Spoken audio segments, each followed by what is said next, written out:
pido que apaguemos nuestras cámaras para poder iniciar y volvamos a encender nuevamente.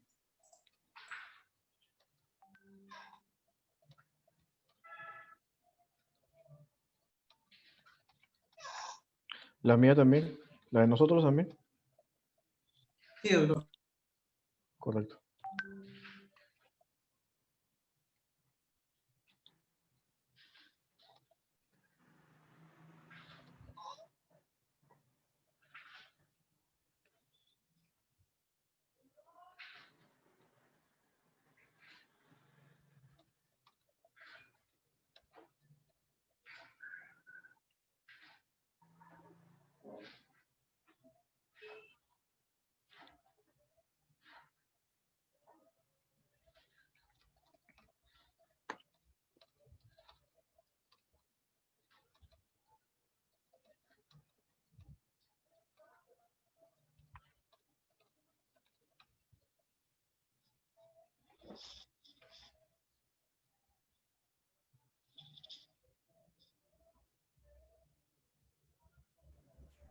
Buenas noches con toda nuestra audiencia presente en esta oportunidad a través de la página del Grupo de Estudios Novum Societatem. Tenemos el orgullo de tener a grandes personajes del derecho aquí presente en nuestra familia para hablar sobre un tema bastante coyuntural que está inquietando a la mayoría de peruanos. Actualmente, nuestro tema a tratar en esta oportunidad es el análisis de la vacancia presidencial en el Perú. Este conversatorio cuenta con 3 distinguidos personajes, en el cual tenemos al doctor Cabrera Suárez, abogado, maestro en gestión pública, maestría en Derecho Constitucional y Derechos Humanos y doctorado en Derecho y Ciencia Política. Asimismo, es árbitro en Derecho Conciliador Extrajudicial acreditado por el Ministerio de Justicia y Derechos Humanos, adscrito al Ilustre Colegio de Abogados de Lambayeque y adscrito como miembro honorario al Ilustre Colegio de Abogados de Tacna. También contamos con el abogado Alejandro Enrique Calle Mendoza, que es abogado por la Universidad Privada Antenor Orrego, docente universitario de pre y posgrado, docente visitante de la Universidad Católica del Oriente, Medellín, Colombia, auditor gubernamental de la Contraloría General de la República, máster en Derechos Humanos, Estado de Derecho y Democracia en Iberoamérica por la Universidad de Alcalá de Henares de España. Y por último, pero no menos importante, tenemos la presencia del doctor Pedro Vicente Torres Fernández, abogado egresado de la Facultad de Derecho y Ciencias Políticas por la Universidad Nacional Pedro Ruiz Gallo, docente en la Universidad de San Martín de Porres, interesado en Derecho Societario, Empresarial, Civil y maestrante en Gestión Pública. Después de esta presentación, doy pase a nuestros queridos representantes del derecho aquí para iniciar con este conversatorio. Doctor Cabrera, le doy el pase. Muchas gracias. Muchas gracias a todo el equipo de Novum Societatem. Es para mí bastante agradable tener contacto con cada uno de ustedes y compartir este espacio académico con quienes han sido mis maestros, ¿no? Alejandro Calle y Pedro Torres.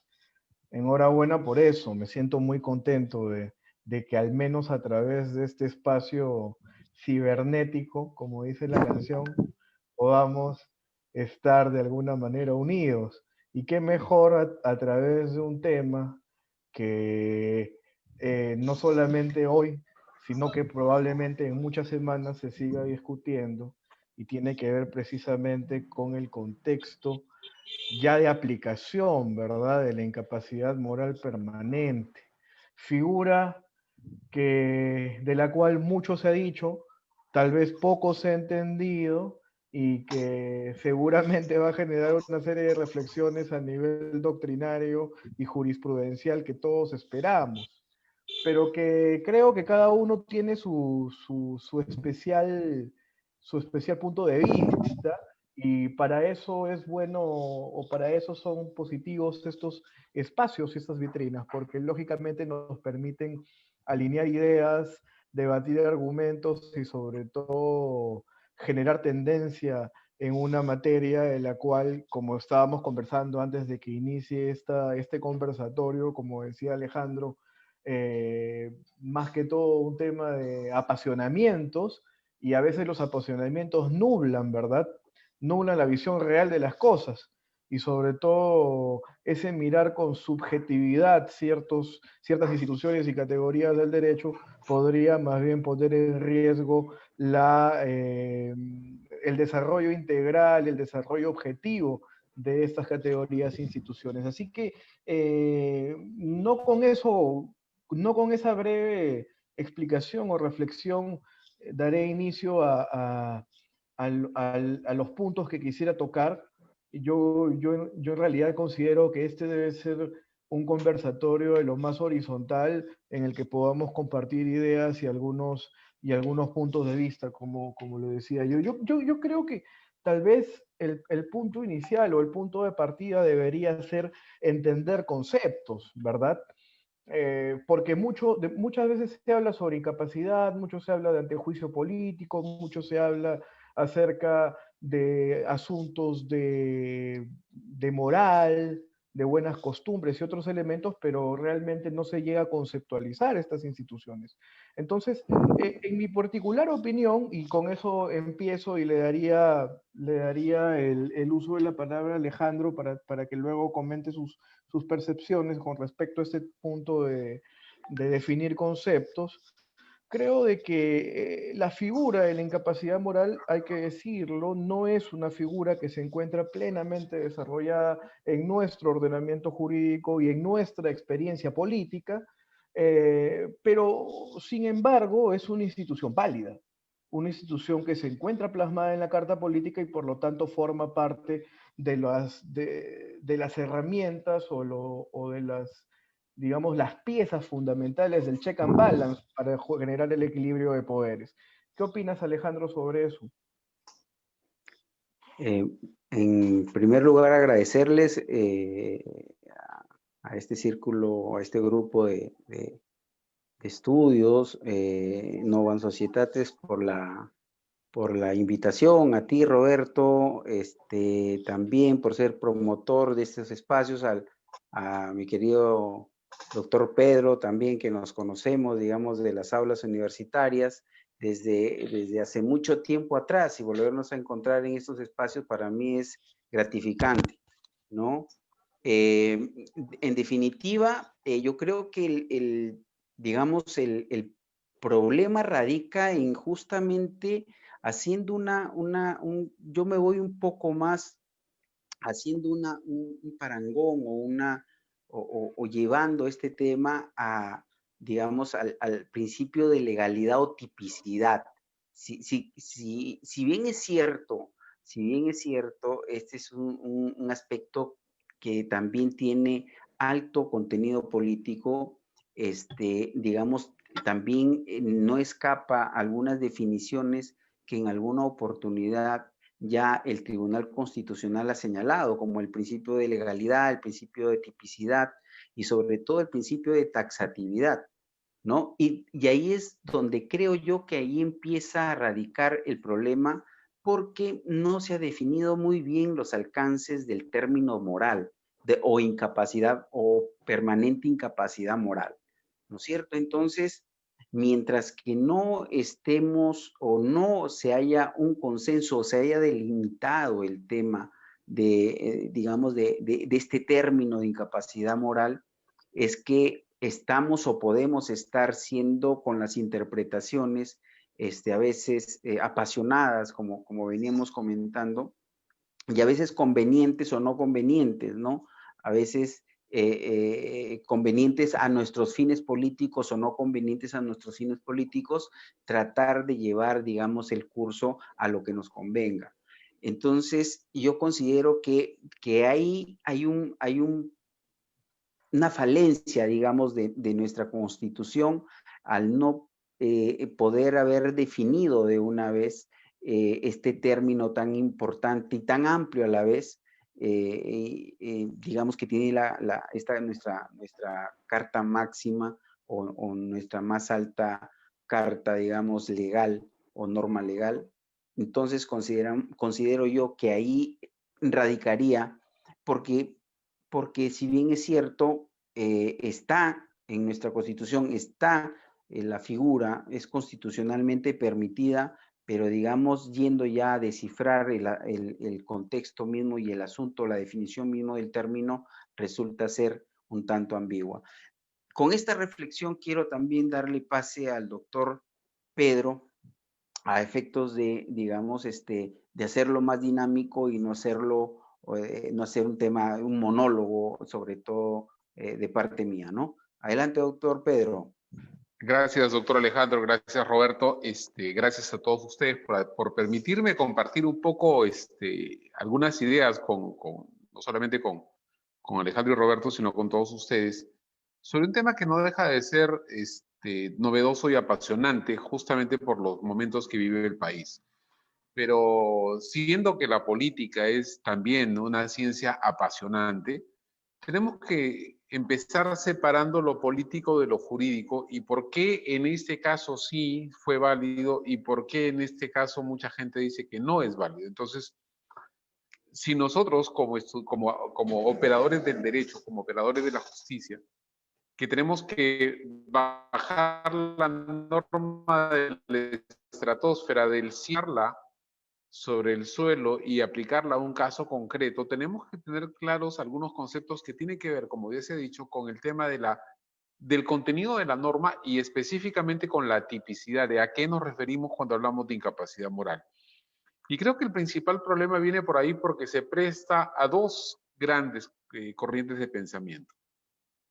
Aquellos que señalan que esto, como viene del siglo XVII o XVIII, y que se habla de la incapacidad moral como equivalente de la incapacidad física, es decir, para referirse al estado mental de la persona, y por esa razón es que se habla de permanente incapacidad moral, ¿ok? Recuerden que hay una vieja separación, una vieja definición, perdón, de personas físicas y personas morales que, por ejemplo, adoptó el derecho mexicano para en vez de referirse a personas jurídicas, hablar ellos de persona moral como una entidad, que también rompe un poco o altera el concepto de lo que nosotros definimos como moral, pero lo asocia también a una contraposición con el tema físico, como llevarlo a un tema de insanidad mental. Pero por otro lado, Samuel Abad, por ejemplo, escuchaba más temprano en la mañana una entrevista que dio en el 2018 a colación de la vacancia anunciada, de la segunda moción de vacancia contra PPK. Y él decía,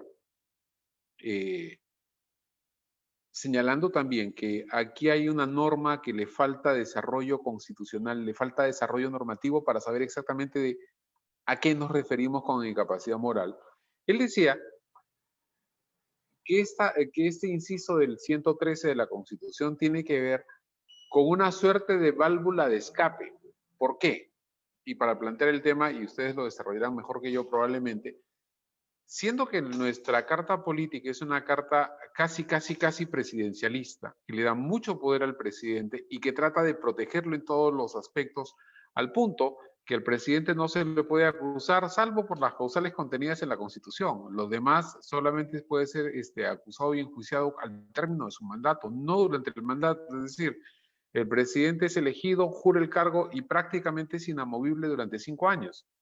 Pero ¿qué pasa si el presidente es sorprendido entregando dinero a una persona, abusando de un menor o asesinando a su esposa? La Constitución lo protege para evitar que pueda ser enjuiciado o acusado durante el periodo presidencial. ¿Y qué hacemos con un presidente con esas condiciones? ¿Lo vamos a seguir manteniendo? ¿O no qué hacemos? Entonces, ok, usamos la fórmula del viejo, de la incapacidad moral, y la usamos como una suerte de válvula de escape para, en el caso supuesto que eso llegara a ocurrir, liberarnos de un presidente que no está a la altura del cargo que tiene que desempeñar. Entonces, como vemos, hay varios aspectos por discutir, hay muchos aspectos por desarrollar. No quiero agotar toda la intervención o todo lo que podría decir, no quiero agotarlo en una sola ronda, porque la idea es que todos intercambiemos ideas y que vayamos más o menos estructurando el tema desde el punto de vista teórico primero, para luego pasar y mirar qué cosa es lo que pasa en el caso puntual del vacado presidente Vizcarra.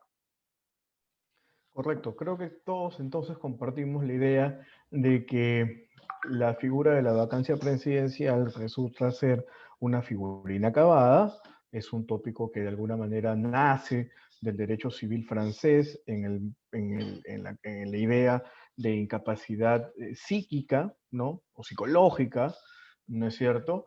Pero que al parecer existe una serie de mutación constitucional en nuestro plexo normativo que de alguna forma nos obliga a mirar ciertos puntos de vista que han ido surgiendo, y tal vez eso también nos podría hacer reflexionar sobre el caso más cercano, ¿no? Que fue el caso del señor Fujimori, quien fue precisamente declarado incapaz moral y razón por la cual fue vacado de la presidencia. Y recordarán, o recordaremos todos, que toda esa coyuntura generó una serie de controversias, pero que de alguna manera generaron una mirada unificada en la oposición de ese entonces, que señalaba pues de que ese era el camino correcto. Sin embargo, si quisiéramos analizarlo desde un punto de vista más técnico, pues tal vez no debió ser ese el camino, ¿no es cierto? Teniendo en cuenta de que al parecer no estábamos dentro de los cánones estrictos de una incapacidad relacionada al contexto mental o al contexto psicológico. Siendo así, ¿qué opinión te merece ello, Alejandro? Estamos prácticamente ante la misma figura de hace 20 años, claro que tiene sus matices, pero parece que la historia se vuelve a repetir extrañamente.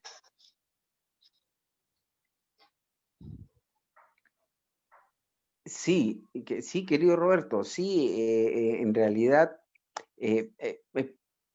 como, como que la historia nos vuelve hacia algunos años atrás para reevaluar si efectivamente lo que pasó con el expresidente Fujimori, procesalmente hablando, si el término cabe, digamos, fue válido, ¿no? Justamente porque regresamos al mismo tema de fondo. Y el tema de fondo es definir el término.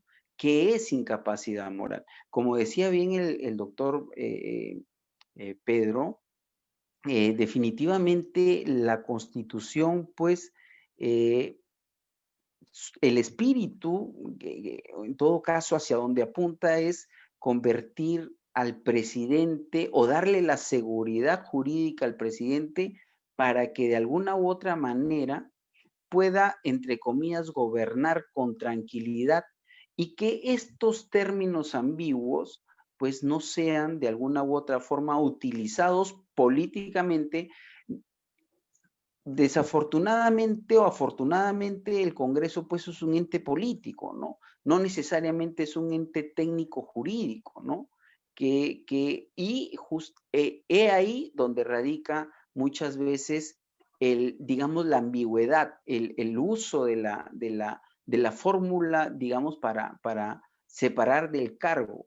Yo siempre trato en lo posible de establecer una similitud, porque no olvidemos o no perdamos de vista que el sacar a un presidente, por cualquiera sea la circunstancia, viene a ser un procedimiento sancionador, si se le quiere llamar, o sancionador constitucional o constitucional sancionador.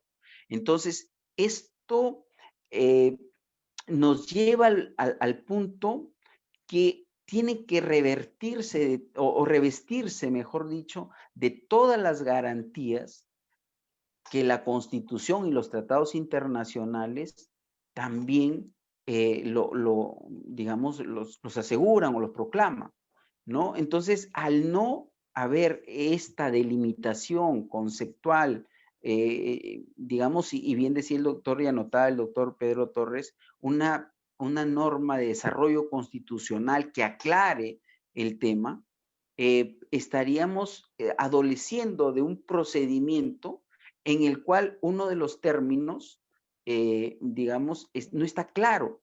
Y esto hace, si retrocedemos un poco digamos, el tiempo, quien habla trabaja en la Contraloría, y tuvo la Contraloría un revés respecto a su capacidad sancionadora, ¿no? La Contraloría tenía la capacidad sancionadora y en realidad pues hubo una sentencia del tribunal que señaló que esta capacidad estaba o sea, estaba en realidad vulnerando, si se le quería decir de esta forma, los derechos constitucionales de la persona.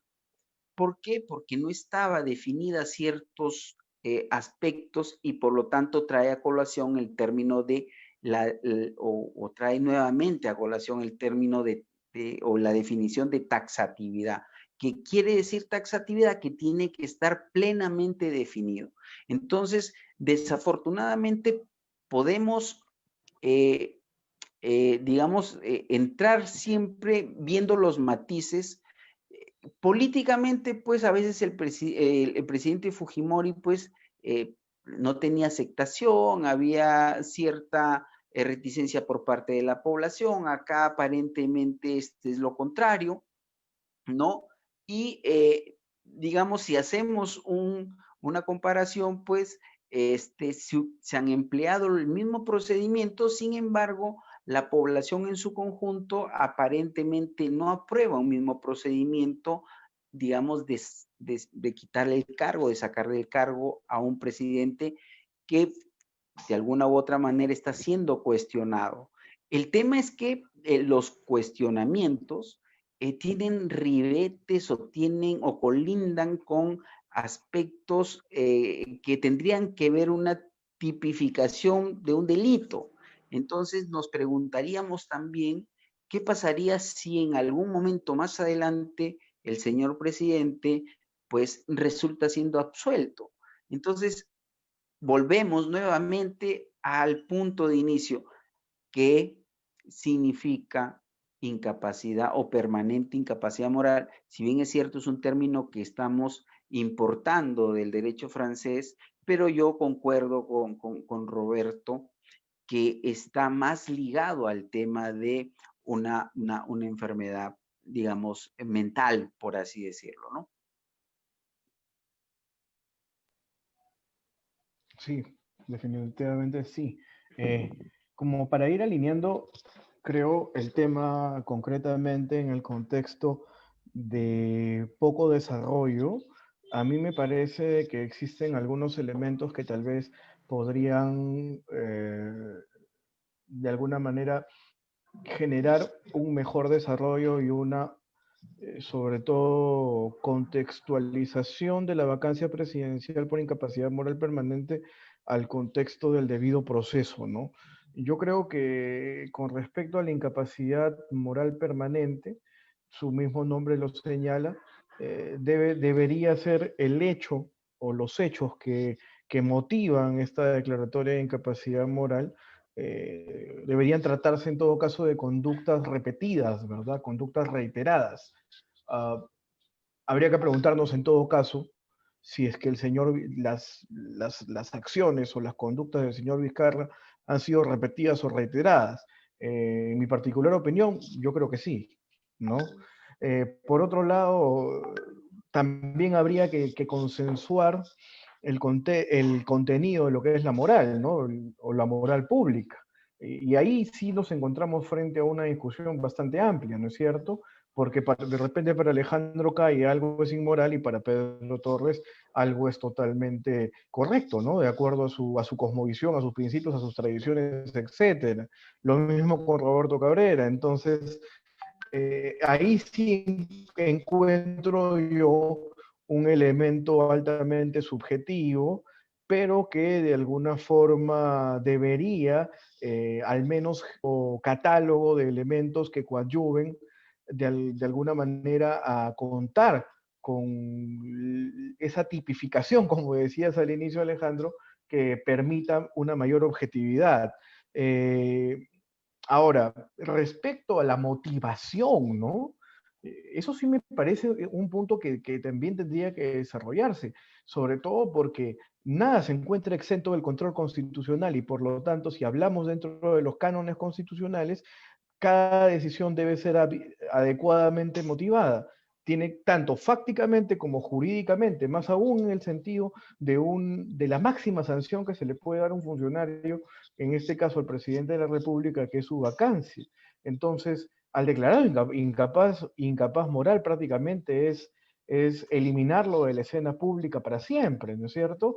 Entonces, esa motivación de la decisión es importante. No solamente basta con una mera resolución legislativa, creo yo, de que implica un desarrollo argumentativo mucho mayor. Y algo también que quizá también tendría que criticar respecto al actual proceso, vendría a ser lo concerniente al adelanto de opinión, ¿no es cierto? Hemos visto que una serie de miembros de la representación nacional han adelantado opinión en cada momento, incluso antes de que se ejerza el derecho de defensa, que dicho sea de paso, me pareció un error mayúsculo, no ejercerlo adecuadamente, a pesar de que se contaba con la presencia de un colega en el hemiciclo. Y esos considero que deberían ser algunos elementos que deberían aportar al desarrollo de esta figura. No sé qué opina Pedro con respecto al particular. Sí, hay algunas cosas que en las que puedo darte la razón y otras en las que no necesariamente, por varias razones. Primero, el Congreso, como ente colegiado, como parte, como poder del Estado, es un poder legislativo y por tanto es un órgano meramente político, no es un órgano jurisdiccional y técnico. Y si bien es cierto, debo establecer una serie de garantías mínimas dentro del marco de administración de justicia, porque es algún tipo de justicia. Sin embargo, no puedo pedirle todos los mismos requisitos que le pido a un pronunciamiento judicial. Un pronunciamiento judicial en temas penales requiere motivación, requiere no solamente motivación, requiere primero de la tipificación exacta de qué cosa es lo que voy a sancionar, el respeto al debido proceso con todas las etapas que éste tiene, para luego llegar finalmente a una decisión motivada y razonada de por qué estoy aplicando tal o cual sanción. En el caso del Congreso de la República, ese tema no debería ser tan así, a menos que estés hablando específicamente del antejuicio político como tal, que no es el caso. Aquí es el caso de aplicar una decisión de incapacidad moral decidida por el Congreso con una mayoría calificada de 86 votos. Ese es el único requisito que tienes. Entonces, el desarrollo constitucional tiene que ir justamente por esos temas, por definir, como bien se ha dicho, ¿a qué hablamos con incapacidad o permanente incapacidad? ¿La reiteración constante de actos similares o parecidos? ¿O estamos hablando de una conducta que basta un solo hecho para declararlo incapaz moral durante un tiempo? Lo que hablábamos. ¿Qué pasa si el presidente en un arranque de celos mata a su esposa, por ejemplo, y eso, teniendo en cuenta los niveles de protección constitucional que tiene, lo haría imposible de dejar el cargo? No podría dejarlo a menos que él renuncie, pero nadie podría obligarlo a hacerlo, a menos que se utilice como válvula de escape la permanente incapacidad moral por ello, porque no puedes tener a una persona que es un asesino ejerciendo la primera magistratura de la nación.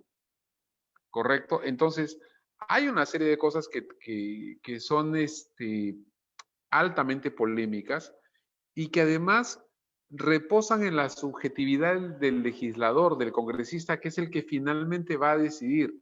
Es distinto decir el presidente está enfermo y por tanto está incapacitado para asistir, para ejercer sus funciones, porque de repente se contagió con este virus que nos ataca a todo el mundo y tiene que estar internado en UCI durante 2, 3, 4 semanas o 3 meses o más. Y por tanto su cargo es desempeñado por su vicepresidente. Es decir, hay una razón objetiva. Pero cuando hablamos de permanente incapacidad moral, esta reposa en el juicio del legislador y ya no es una causal tan objetiva, sino que es más bien subjetiva. Regresemos al 2000.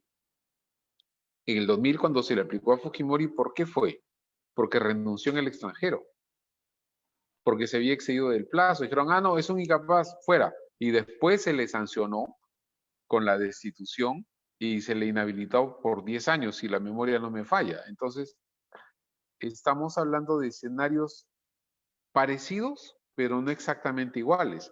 Aquí, si nosotros revisamos toda la argumentación que se ha utilizado el día de ayer, la argumentación ha ido por acusaciones de hechos que el presidente cometió cuando era gobernador regional en Moquegua, no cuando era presidente.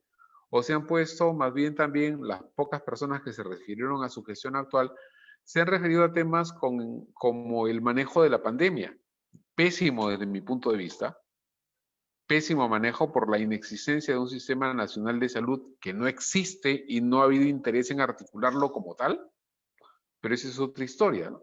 Pero el hecho de no haber cumplido adecuadamente como gestor de esta pandemia, para minimizar el impacto entre los ciudadanos, ¿lo podemos calificar de permanente incapacidad moral?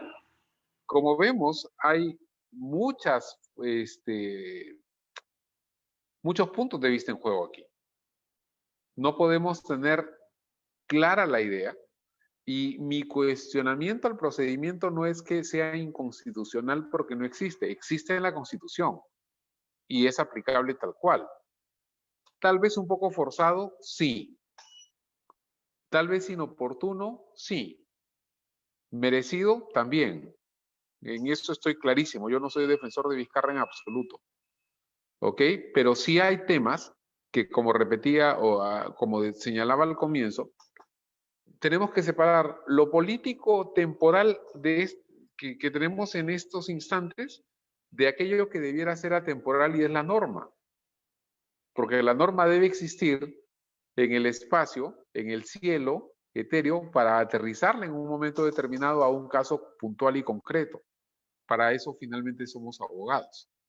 ¿Correcto? Entonces, esa parte de la discusión tiene que ser separada. Separar el caso Vizcarra temporal de aquello que debiera ser la norma y qué cosa es lo que debería contener. A propósito de lo que menciona Pedro al final, ¿no? Creo de que todo el humo que se ha tejido respecto al golpe parlamentario, entre comillas, o el gobierno de facto, o la ruptura del orden constitucional y democrático, me parece que son posturas bastante débiles argumentativamente, ¿no? Que no resisten ningún argumento válido en materia constitucional. El punto es, creo yo, o va más que todo en el sentido de que las reglas de juego están ahí, no se han desarrollado totalmente tal vez, pero finalmente bajo esas mismas reglas de juego, así de anecdótica que es la vida, el señor Vizcarra disolvió el Congreso, ¿no es cierto? A través de una figura que tampoco se encontraba desarrollada totalmente, que era el contexto de hacer cuestión de confianza respecto a una iniciativa legislativa emanada por el Ejecutivo, ¿verdad?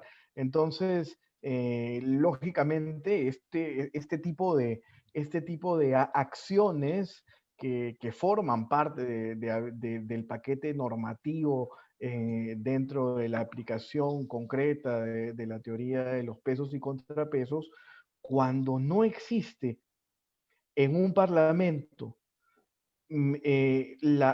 una bancada que sea acorde al partido de gobierno, genera esta ingobernabilidad. Entonces, en realidad, nos encontramos frente a situaciones en las que, ante circunstancias en las que, lógicamente, los partidos políticos se encuentran prácticamente desinstitucionalizados, no recogen la voluntad o ideología de un sector de la población, pues existe esa incoherencia en el discurso. y sobre todo esa falta de legitimidad de los mismos. Y es bajo esa misma regla de juego, volviendo al hilo argumentativo, que ese Congreso, que nace de la disolución del primero, Vaca Vizcarra, ¿no? O sea, es bastante curioso, ¿no? Yo creo que no va a pasar desapercibido en los anales de la historia del Perú, ¿verdad?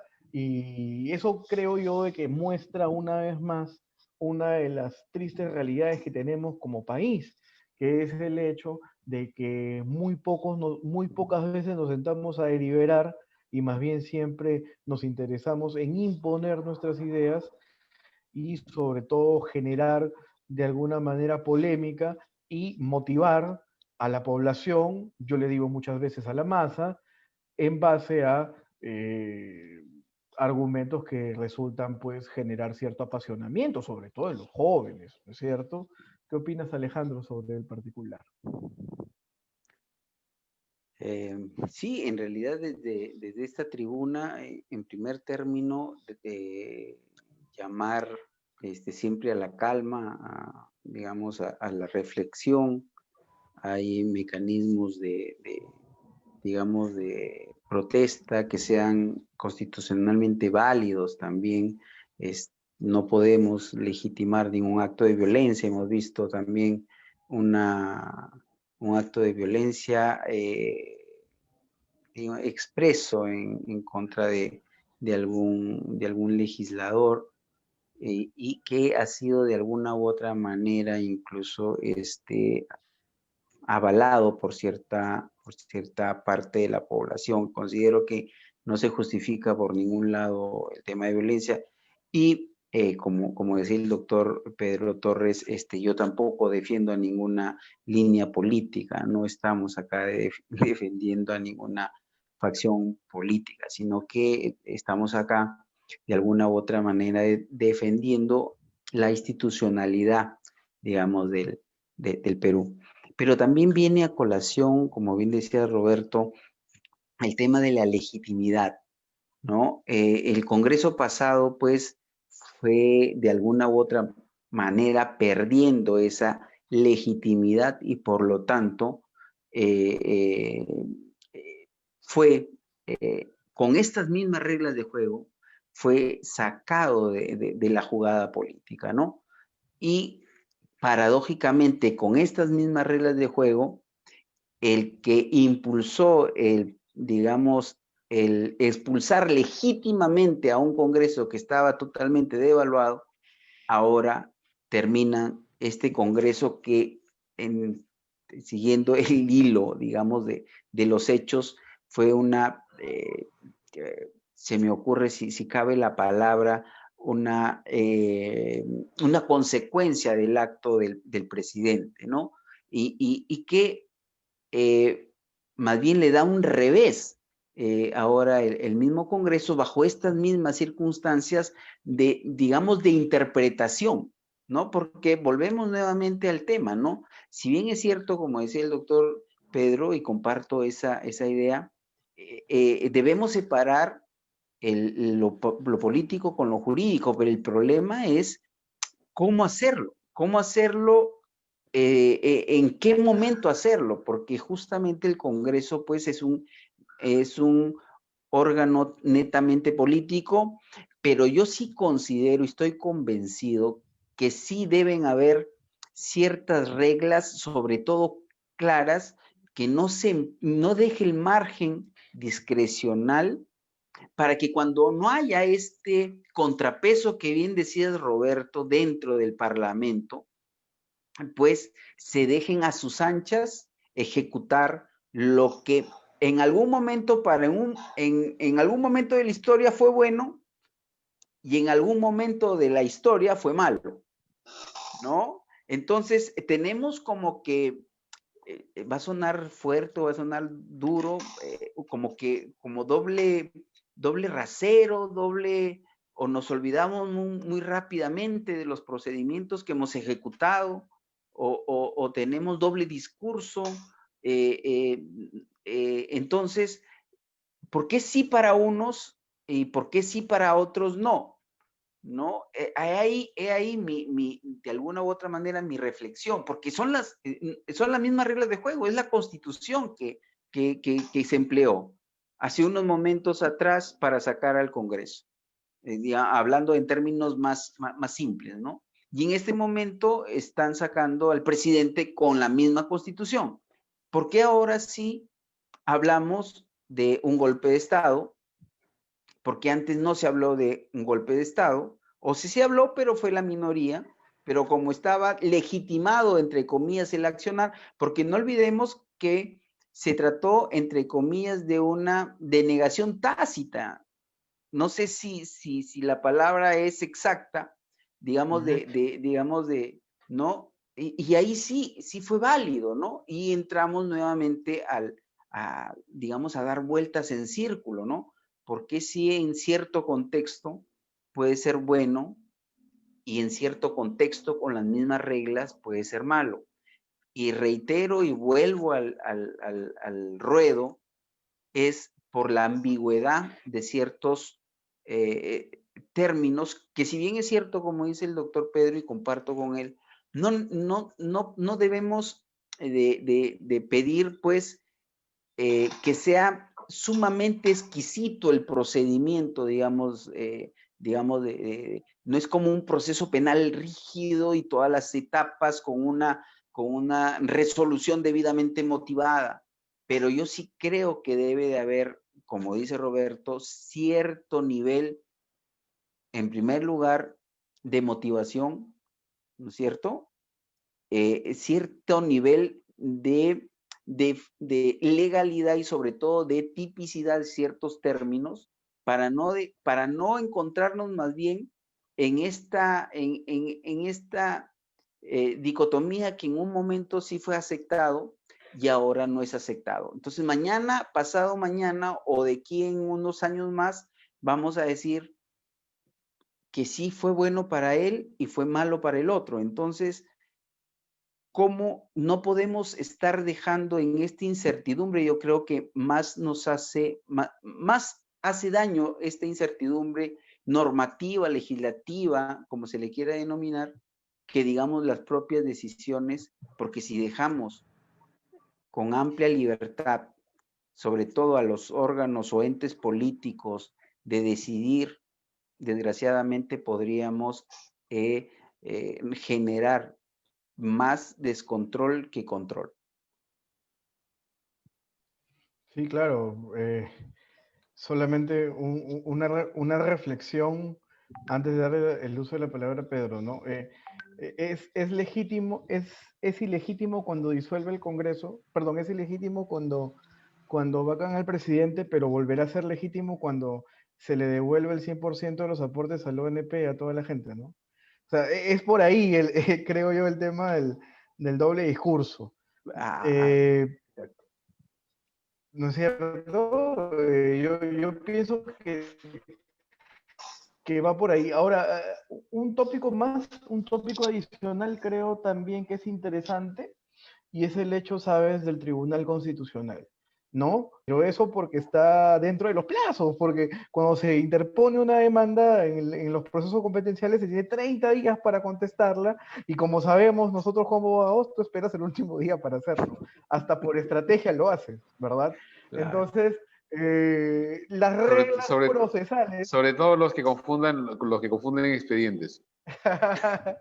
Las reglas procesales están ahí también, o sea, porque un sector de la población también está diciendo, no, que el Tribunal Constitucional debió pronunciarse, que él es el causante, falta de responsabilidad, que es el causante de esta situación, y la verdad es que no. O sea, nos guste o no, el órgano de apertura es el Congreso, el órgano de cierre es el Tribunal Constitucional, y finalmente nosotros hemos elegido los representantes del Congreso, así que el íter es así, no podemos dar el grito al cielo cuando directamente somos responsables de ello. ¿Qué opinas, Pedro, sobre ese punto en particular? Pero claro, o sea, hay varias cosas, ¿no? La gente dice, fulano de tal no me representa, ese Congreso no me representa. Hoy este Congreso lo elegimos en enero de este año. Sí. Lo elegimos todos. Entonces no puedo decir, Entonces, cuando tú vas a ejercer tu derecho a voto, estás eligiendo a alguien que no te va a representar. ¿Para qué eliges entonces? Prefiero no ir y no votar para después. Incluso el hecho de no votar es ejercer un derecho, es abstenerse de ejercer un derecho en todo caso, y respetando lo que la mayoría decide. Y como alguien dijo alguna vez, el Congreso no puede vacar a un presidente solo por mayoría de votos. ¿Y acaso la democracia no implica el gobierno de las mayorías sobre las minorías? Con el respeto de las minorías es cierto, pero son la mayoría de votos la que finalmente la decisión o la opción que se impone finalmente. Entonces, ahí hay cosas que tenemos que ver. Por eso decía yo, para analizar en estricto ese tema debemos separar lo político de lo jurídico, sí. Para ver el tema puntual, lo que acontece ahora, sí hay que ver motivaciones y ver por qué la gente en un momento dijo, sí, apoyo, respaldo y estoy con el presidente en esto, y en otra dice, no, ahora no estoy de acuerdo con esto. Perdón, mantengamos una línea de pensamiento y mantengamos coherencia en aquello que decidimos hacer y en aquello que no queremos hacer en determinados momentos. Lo cierto es que en efecto, hay una serie de cuestionamientos de doble discurso que se hacen.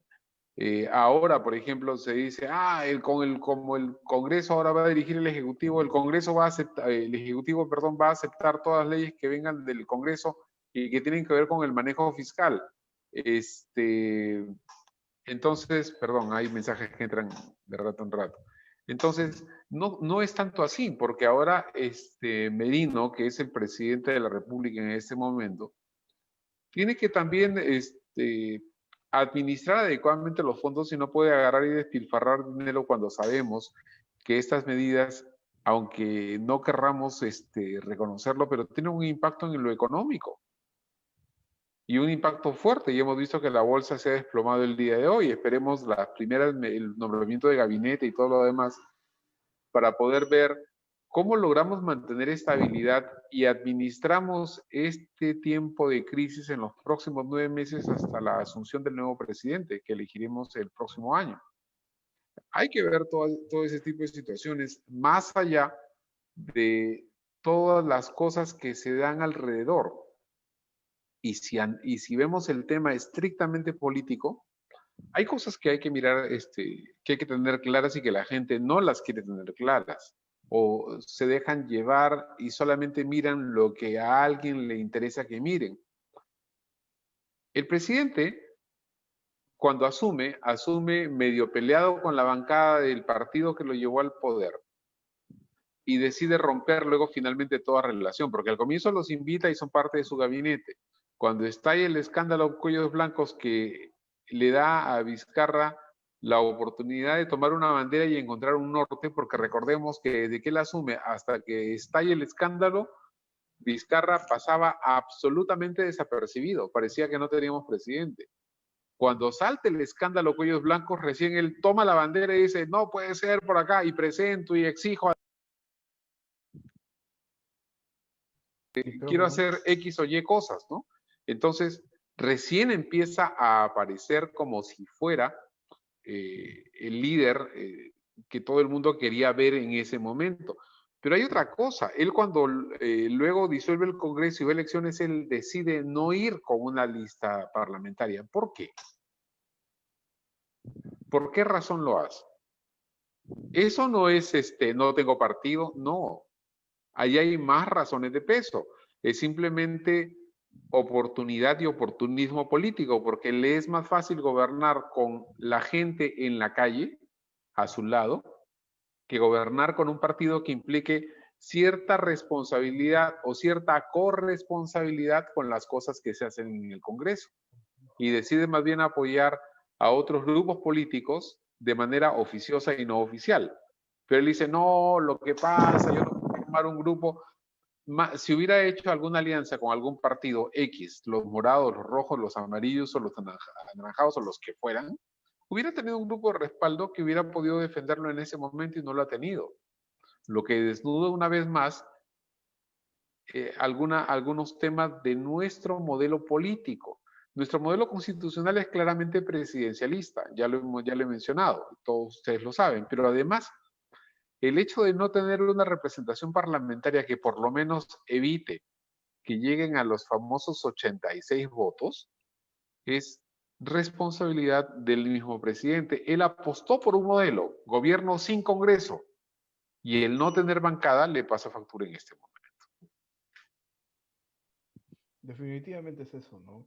Y como lo habíamos comentado al inicio, es imposible generar generar un ecosistema de gobernabilidad y que se encuentre en vías de gobernanza, haciendo participar a todos los actores sociales, no solamente del sector público, sino también del sector privado, si es que no existe, pues, una interrelación entre el contexto legislativo y el ejecutivo. Y la única forma es generando iniciativas legislativas en el Parlamento que estén acordes al plan de gobierno que tiene el Ejecutivo. Entonces, esos son fenómenos que se dan en el Perú, y yo creo que en estos últimos años para los profesores de Derecho Constitucional ha resultado de especial interés el caso Perú, ¿no? De todo ha pasado, todo sucede, mañana qué sucederá, ¿verdad? Hasta una pandemia ha sucedido. Entonces creo de que definitivamente esos son elementos que resultan ser de especial interés, y sobre todo que su poco desarrollo, que eso también tiene una causa, que algunos señalan como el cretinismo parlamentario o la omisión legislativa frecuente, pues implica también la posibilidad de que estos vacíos se generen, ¿no?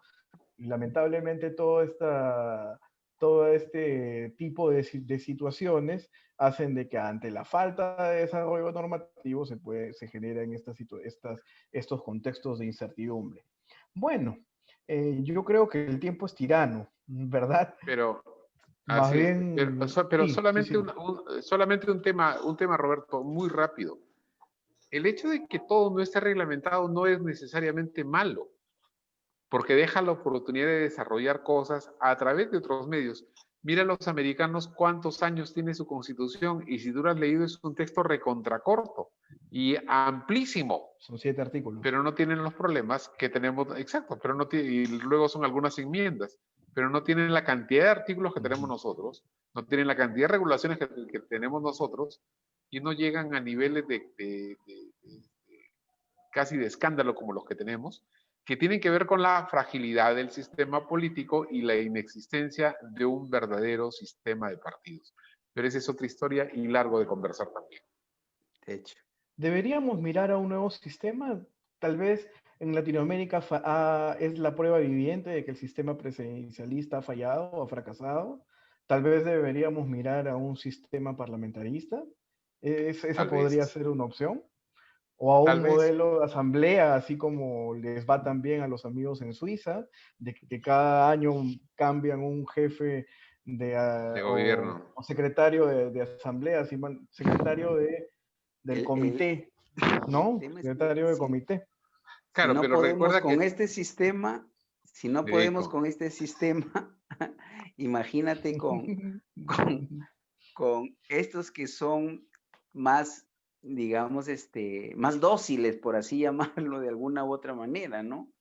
Entonces, yo creo que no estamos preparados con la civilidad necesaria para intentar al menos yo creo que en un buen sueño digamos, de descanso, de repente de alguna noche agotadora, de repente sí podemos de repente tratar de lograr por ahí una posibilidad, pero como se está manejando la cosa y la cosa pública todavía, necesita de regulaciones a veces claras y firmes para poder encauzar.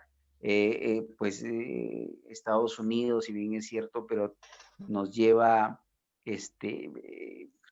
años luz en el tema. Es más, para empezar, ¿por qué acá en el Perú el voto es obligatorio?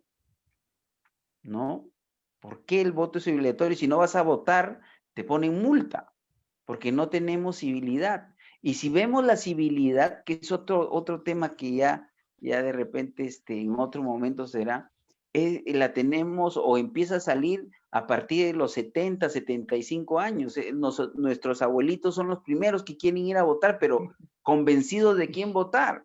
En cambio, los jóvenes, si no pueden, no votan, o si van a votar, votan, pero porque no les pongan la multa, ¿no?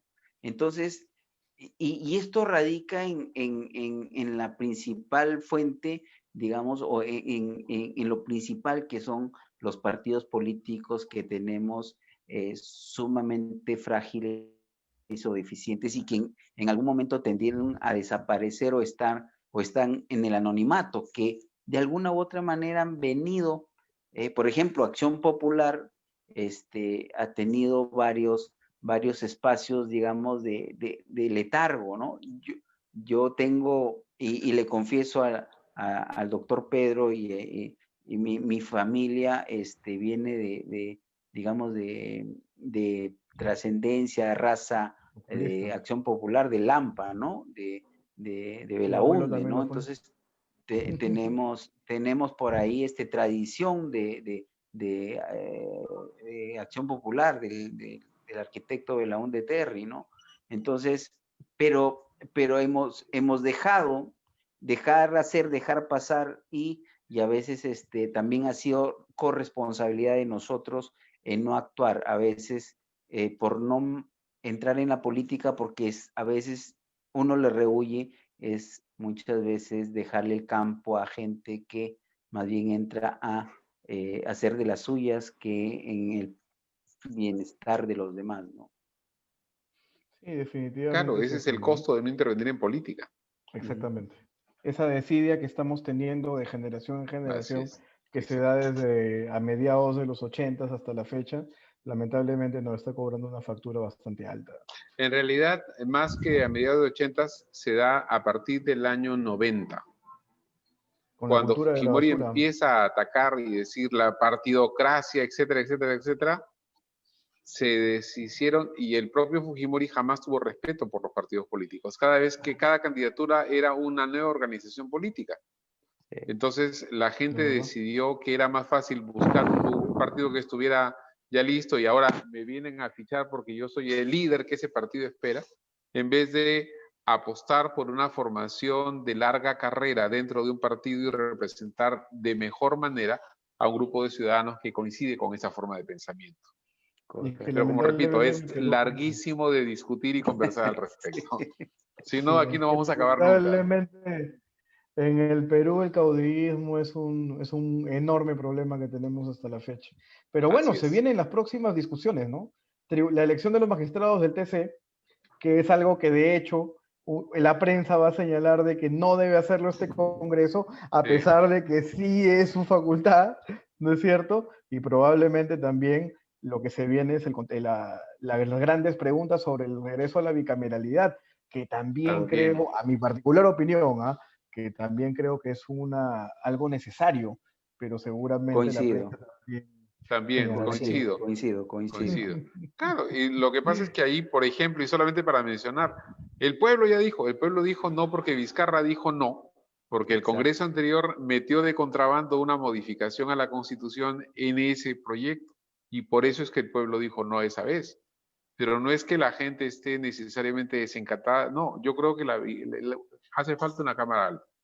Sí. Definitivamente, tiene que haber un filtro. Sí. Exactamente. Bueno, creo que ha sido una conversación bastante amena, y enhorabuena de que sea con ustedes, Alejandro y Pedro. Enhorabuena de que se puedan generar estos espacios, y agradezco particularmente al Grupo de Estudios Nova Societatem por darnos esta vitrina de conversar hasta altas horas de la noche sobre asuntos de trascendencia constitucional, jurídico y política. Gracias, en realidad igual, agradecerles a los chicos por este interés, sobre todo, que se ve muy poco, ¿no? Y a ustedes, que siempre va a ser un gusto compartir espacios y siempre, digamos, llano a las invitaciones, y siendo más aún con ustedes, que se pasa tan bien, y mire, se ha pasado el tiempo tan rapidito, ¿no? Gracias una vez más. Gracias, también digo lo mismo, gracias a Novan Societatem por darnos la oportunidad de conversar, interactuar, compartir ideas con viejos amigos, con Roberto, con Alejandro, a quienes conozco ya hace algún tiempo, y exponer puntos de vista que son sobre temas tan interesantes como este, tan interesantes, tan polémicos y tan inacabados, porque esa conversación todavía podría durar un buen rato más, pero el tiempo es tirano y así que hay que darle espacio.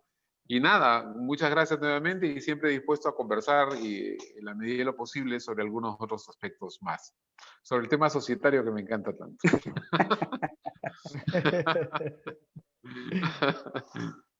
Bueno, doctores, la verdad hablo en nombre de todo el grupo, todo el grupo de estudios Novan Societate. Agradecidos con los tres, señor Alejandro, Roberto y Vicente, por haberlos tenido acá.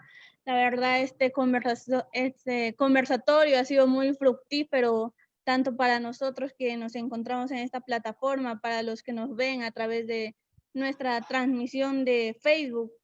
No ajeno a ello, como somos jóvenes y queriendo adentrarnos mucho más en estos temas, tenemos un par de preguntas. En este caso cedo a la señorita Nayeli, que tiene programado ya una pregunta para ustedes. Sí, muchas gracias, querido Maciel. Muy buenas noches, queridos doctores. Mi pregunta, ¿lo tengo que hacer a uno o alguien va a escoger? Cualquiera, ¿no? A cualquiera. Perfecto. Entonces, mi pregunta es, ¿qué opina usted, doctor Cayo Mendoza, acerca de las protestas que se están realizando avalándose al artículo 46 de la Constitución Política del Perú? A ver, pregunta interesante y compleja, ¿no? Como decía al inicio, ¿no? Debemos, en primer lugar, llamar a la calma, ¿no? Hay modos de protesta, hay formas de protesta, pero que siempre tienen que ser válidos y sobre todo siempre tienen que tener ribetes digamos, de lo pacífico, no pasar el tema de lo pacífico. Se está hablando de insurgencia, se está hablando de rebelión, se está hablando de tomar de alguna u otra forma el poder por la fuerza. Yo considero que esos mecanismos en realidad no nos van a llevar a ser mejor país, ni tampoco vamos de alguna u otra manera a enderezar, si hablamos en términos de metalurgia, enderezar algo que se haya torcido o doblado, no creo yo que es la mejor opción. Yo creo que una opción es generar efectivamente espacios de diálogo siempre. Con Roberto tenemos una tradición, digamos, hemos trabajado en Defensoría del Pueblo muchos años, ¿no? Y siempre hemos propuesto el tema del diálogo, las protestas dentro del marco constitucional, ¿no? Cuando se hace desde ese punto de vista, yo creo que son válidas. Ya pasando esta valla, digamos, no las comparto, nunca las he compartido, porque una protesta que puede ser de nacimiento legítimo, no estoy diciendo que esta lo sea, pero que una protesta sea de nacimiento legítimo, si transgrede estos cánones digamos, de legalidad, pues más bien resulta siendo inválido y manchando digamos, lo bueno que se pretendía en algún momento, ¿no? No sé si contesté la pregunta. Sí, doctor Cayo, muchísimas gracias por absorber mi duda.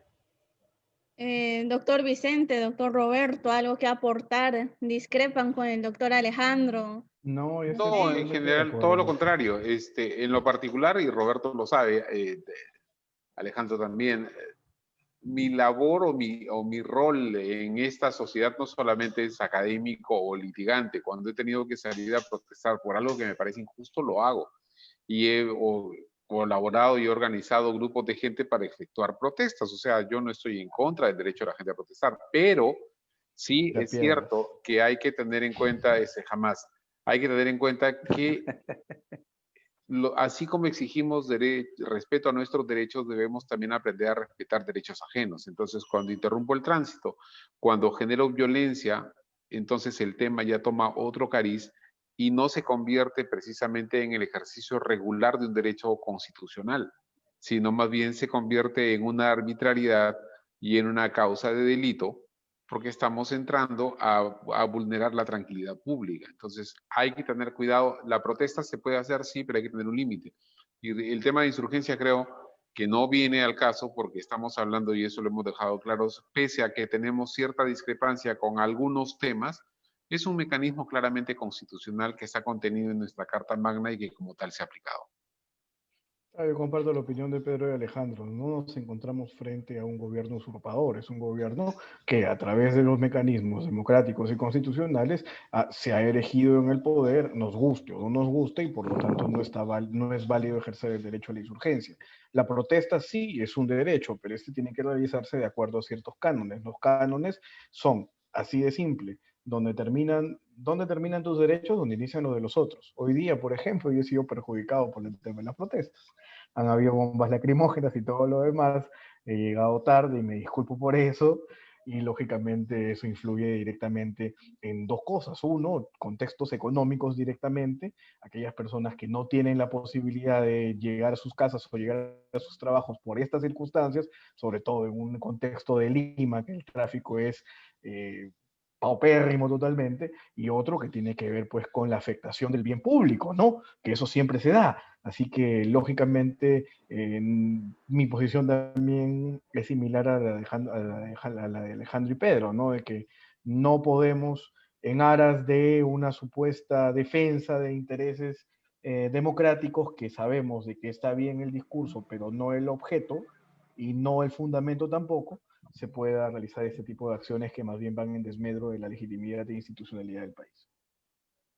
Claro, continuando, doy pase a Cielo, que también nos va, ¿tiene alguna duda con respecto a este tema? Cielo, te doy pase. Sí, muchas gracias, Maciel. Bueno, ante todo, buenas noches con cada uno de los doctores presentes y, por supuesto, con las personas que nos están viendo en vivo a través de la plataforma de Facebook. Bueno, mi pregunta es, ¿cuáles serían las acciones o medidas a realizar para retirar al actual presidente elegido de manera constitucional? Bueno, yo creo que retirarlos no es una opción. Aparte de que no habrían acciones conducentes a ello. Lo que se tiene que hacer es generar un consenso de amplia base en el que lógicamente puedan confluir los intereses de todos los sectores del país, desde las personas que viven en la capital, las personas que viven en las provincias, las personas que viven en las zonas más alejadas del país, las comunidades preexistentes al Estado peruano, aquellas, y también los empresarios, porque también los empresarios se encuentran dentro del territorio nacional, así que tampoco el discurso es en contra de ellos, no puede ser en contra de lo mismo. Lo que se debe hacer es generar la posibilidad de reformar todo el escenario político, fortaleciendo las instituciones políticas. Si no fortalecemos las instituciones políticas, lamentablemente nos vamos a encontrar ante situaciones en las que nuevamente vamos a señalar que no nos sentimos representados, que fulano, mengano, sutano no me representa, y eso ¿por qué se da? Se da porque lamentablemente no existe pues una amplia o al menos una activa participación de la sociedad civilmente organizada en poder congregarse, en poder deliberar. Y para muestra un botón, vayamos al caso chileno, solamente en unos segundos. En Chile, este tipo de discusiones que estamos haciendo en estos momentos no se da solamente con estudiantes de derecho, con profesionales del derecho. Se da con el ingeniero, se da con el médico, se da con el albañil, se da con el arquitecto y se da con el joven que reparte la pizza o trabaja en el Rappi, en el Uber o en el Globo. Todos participan. Y son en las municipalidades donde se convoca a que participen. O en las universidades, qué importante que qué importante que son los plenos universitarios para poner en vitrina todo este tipo de escenarios. Yo creo que eso es lo que se tiene que hacer. No podemos dejar en las manos de aquellos que emplean la política como un instrumento para favorecerse o para satisfacer los intereses tanto personales como de los grupos de poder que los financian, sino que tenemos que utilizar la política para hacer llegar la voz de aquellos que no la tienen. Claro, totalmente de acuerdo. Y para pasar ya a la última pregunta, doy pase a Randy. Bien, estimados doctores, muy buenas noches. Buenas noches. Para acotar, ¿no? Simplemente de que la coyuntura social o el tema de la vacancia del presidente ha generado mucha controversia, obviamente. Pero yo tengo, a mi particular punto de vista, creo que yo existía en ello ya desde el inicio, desde este nuevo Congreso, existía ya un roce entre el Poder Ejecutivo y el Poder Legislativo, lo cual ha estado presente en el transcurso de la pandemia y lo cual ha generado muchas consecuencias respecto a ello. Entonces, mi pregunta va a ser, ¿no? Ahora que ya un presidente del Congreso asume este cargo, ¿podría prolongar las elecciones que se están cronogramadas para el 2021? No, no, ahí sí, no, ese tema no es así, no es tan así. ¿Por qué? Porque el presidente lo que hace, recuerden que estamos hablando de un periodo constitucional que tiene un término específico en la Carta Política y es de 5 años, que termina el 28 de julio de 1921, año del Bicentenario. Además, las elecciones ya están convocadas y todas las organizaciones políticas están corriendo en ese cronograma, cumpliendo específicamente, y el 29 de este mes los partidos deben ir a elecciones primarias para definir sus candidatos al Congreso y a la Presidencia de la República. Entonces, y además, el propio Congreso ayer mismo lo que ha dicho es que de todos modos el cronograma electoral se va a respetar. Decir que van a prorrogar el mandato de los actuales congresistas 1 año, 2 años o 5 meses más implicaría reformar la Constitución, porque no hay forma de hacerlo. Reformar esa Constitución implicaría 2 legislaturas ordinarias más el derecho del pueblo que tendría a exigir que eso se pueda revertir, y más aún estarían entrando en una causal de no realizar elecciones y estarían entrando más bien incurriendo en la posibilidad de un delito. Entonces, definitivamente no creo que esa opción sea viable. Bien, doctor, muchas gracias. Así también, estimados doctores, en nombre del grupo de estudios Novan Societatem, de acá de la ciudad de Tarapoto, agradecemos a cada uno por darse el tiempo y darnos las expectativas y este breve análisis, ¿no?, sobre la vacancia presidencial que se dio el día de ayer. No sé si nos pudiesen permitir para tomarnos una foto, como recuerdo, aunque sea por este medio, obviamente, ¿no? Claro. A la cuenta de 3. A la cuenta de 3. 1, 2, 3. Listo, doctores. Bien, doctor, cedo pase a la compañera Chloe. Gracias. Bueno, ya para cerrar con broche de oro este gran análisis con dignos personajes del derecho acá, un gusto haberlos tenido presente. Como reitero, ha sido bastante fructífero, no solo para quienes nos encontramos en esta plataforma, sino a los que nos siguen a través de Facebook, a la página del grupo de estudios. Bueno, sin nada más que decir, creo que ya es bastante tarde y no les quitamos más el tiempo. Esperamos contar con ustedes más adelante. Como ya lo mencionó Randy, somos un pequeño grupo que va ascendiendo poco a poco, conformado por estudiantes, claro está, con ambición de superar y que no se vuelva a repetir esta historia, adentrarnos mucho más en lo que es la política para evitar este tipo de situaciones. Sin más que decir, les agradezco y con nosotros será hasta otra oportunidad. Muchas gracias.